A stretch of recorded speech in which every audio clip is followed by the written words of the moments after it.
Lori Marie here, mixed media artist in Vallejo, California. We're having a gorgeous rain today and yesterday and a little bit the day before. We're all happy about that. We need the rain badly. So we're going to do another page in our altered book, 2-page spread. And if you guys have been paying attention to YouTube, they pick up the word and they don't like it. So I'm just going to have a little experiment today, and instead of saying, I'm going to show you this piece of paper and see if YouTube picks that up as well. So this term I've used forever, and it refers to the first layer on your substrate or on your page. So we'll see what happens. Anyway, let's get to it. Let's have a playful time together. I appreciate your comments. You guys are amazing. I've actually seen some pictures of what you've been doing. You guys are awesome. So, see you on the table. You're going to need some bubble wrap. Going to need some gesso, which I have in a hummus container, but I had run out of the bottle, so I got a big bucket. So this gesso, you'll need your brush, the ever-famous Mod Podge, matte finish, watercolor crayons, a bit of scrap fabric, and some ephemera for your... Got it? So you're going to find a place in your book that you want to work on, and you're going to glue 2 pages together on the left and 2 pages together on the right, so that we're going to be working with a 2-page spread. All right, and I just glue them together with the Mod Podge. So let me grab that.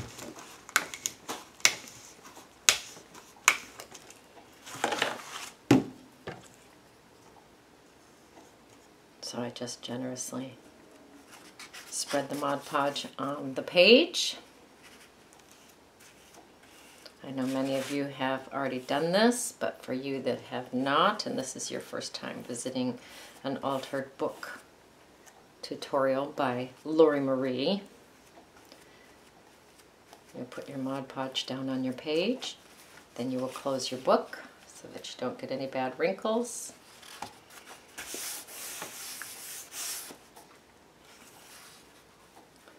And you will do the same on the other side.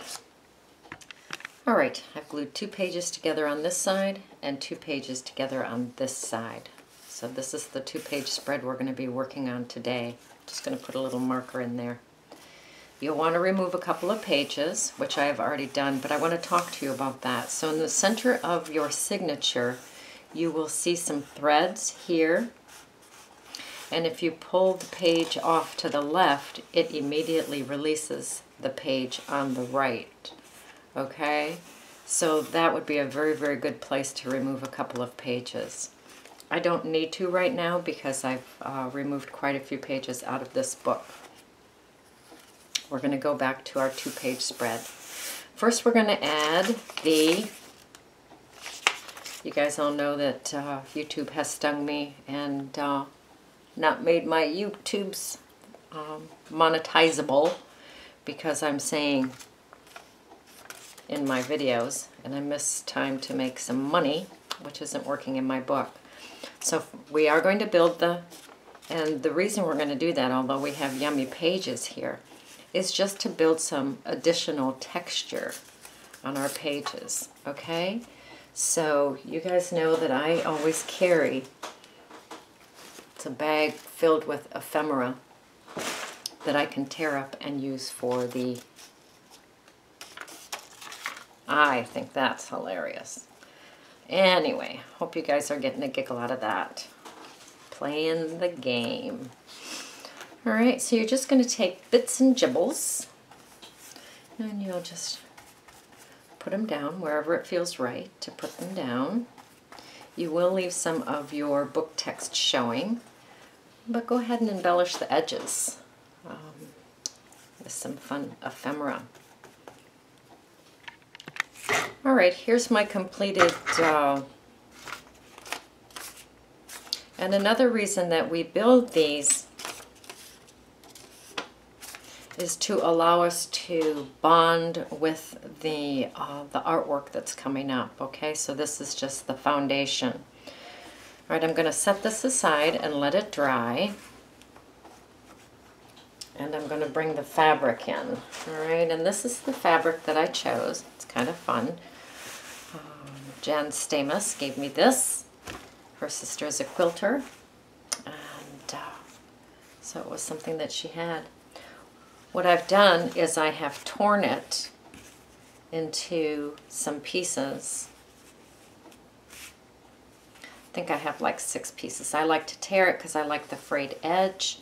I like the added strings that it creates. Okay, and if you've never ripped fabric before, it's very fun.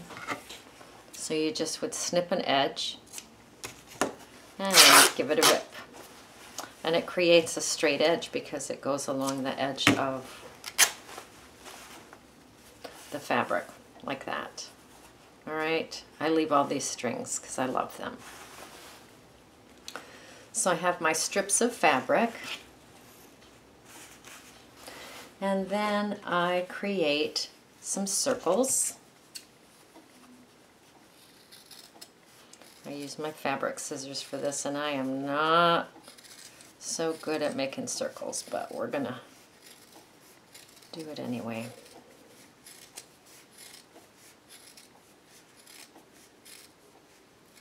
You can make the circles as big as you want. This is the size that I'm choosing today.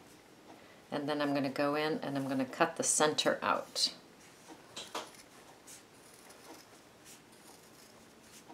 So I will have circles and dots. I will have donuts and donut holes. Okay? Probably won't use all of these for this piece, but it's a very good start. Ta-da! Very fun. All right, I have to wait until my piece dries. I actually changed my mind. I do not need my piece to dry. Actually, I put a little bit more Mod Podge on it. And I'm just going to place some fabric randomly.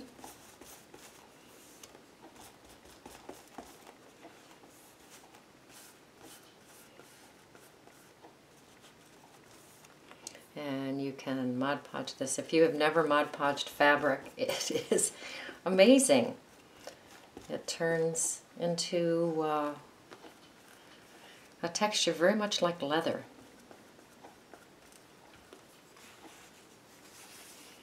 And I'm just going to go up my page like that and just glue these down.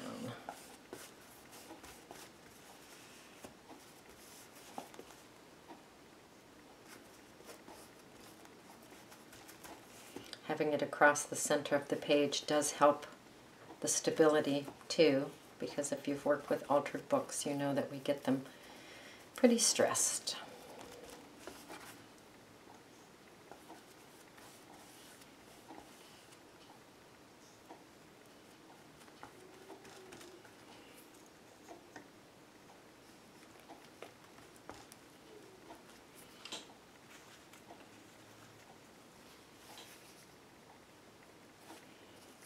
And yes, I'm letting it hang over the edge of the book because, of course, when the book is done, I love all the stuff that hangs off the edges.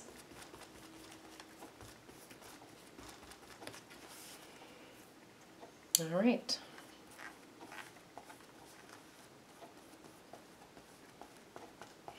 Now, while this is still damp, I'm going to take my circles and my dots and I'm going to put them down. I'm not going to put Mod Podge on top of them, though.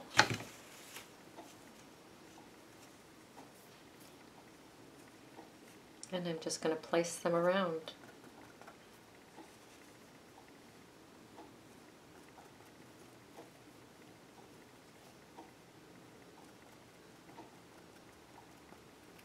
While my Mod Podge was still damp, I placed the circles around. You don't want them pushed down too hard because we're going to be removing them, and the dots as well. Like I say, I left the strings on there. So while the Mod Podge is wet, go ahead and put your circles and your dots down.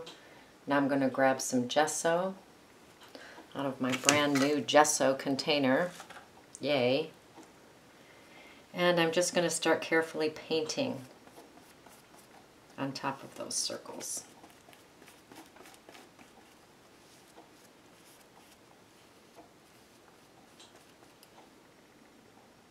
I'll show you a little bit and then I'll finish. Don't worry about it. It's probably just some Mod Podge that hasn't been saturated in yet, and it will dry clear, so you'll be able to see your gorgeous fabrics.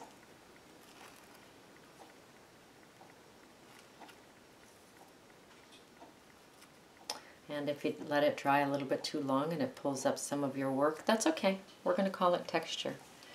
Now you'll need your brush and the watercolor crayons. At this point, these are fairly well used. Let's use the purple and the blue. That'll be different. So what you're going to do is you're just going to start scribbling with... Now the reason that we put the gesso on there is to give everything a bite so that it will grab the watercolors or any kind of paint actually, and it will still accept our doodle pens.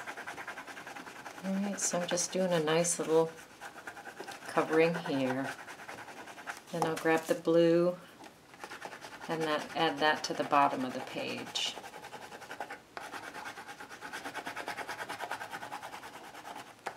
So actually the blue would be at the top of your page. It's at the bottom of it for me. And those that have played alongside me in the past, pardon me, know that I really like the juicy, dense colors. So I'm putting a fair amount of the watercolor crayon on there. And now I'm going to grab my paintbrush with water on it. And I'm going to start blending this.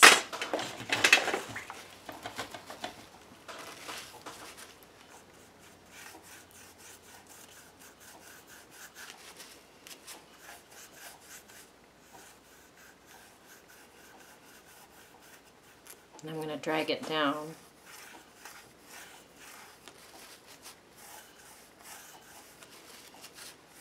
And then we get the mixing of the two colors on the page.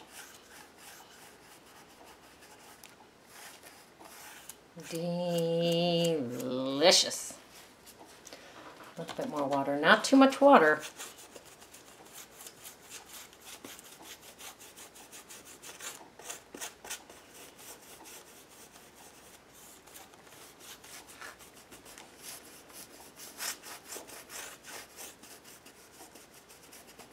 Very fun. That'll be a gorgeous background. So you can use these backgrounds in any of your mixed media.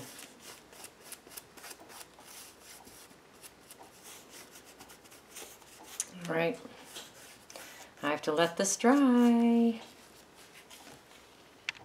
Isn't this gorgeous? What a beautiful background. To just do a little recap, we started off with our yummy old pages that we glued two together on each side for stability. Then I glued ephemera down to create the... Then I glued a bit of fabric down, and I just used 3 strips. You can use as much as you want, or skinny pieces, it doesn't matter. I let some of it hang over the side of the pages just because I like that. Then I put the dots and the circles around and I painted it with the gesso. Then I put the watercolor crayons on there and blended it with some water on my brush. Okay? So next what I'm going to do is I'm going to grab the bubble wrap and my brush and the gesso. And I'm going to add some gesso to these bubbles.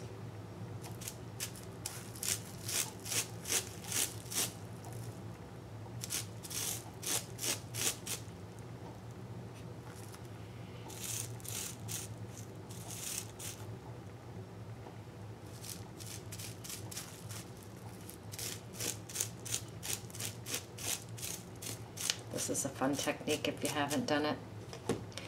Then I'm going to turn it over, put it on my page, and apply some pressure. And we'll lift it up, and ta-da!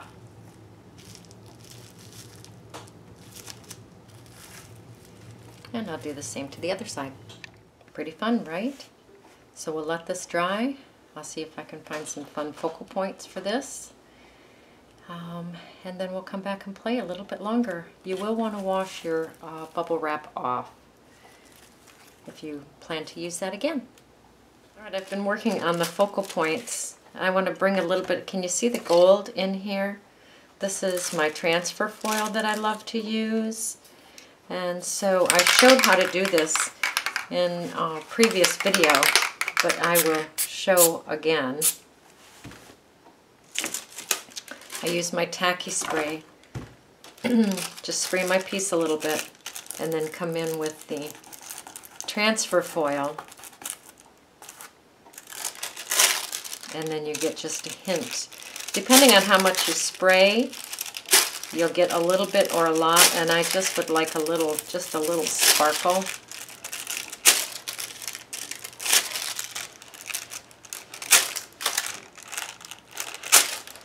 Throughout the piece. Okay, so I'm going to finish and play with that. This is a glue dot that's on there drying, and I will put some gold on that as well.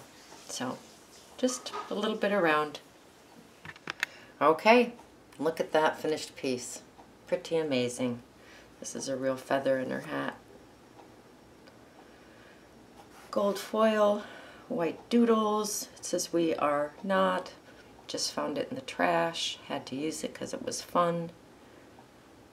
Yeah, there it is. All of its completion. So go create.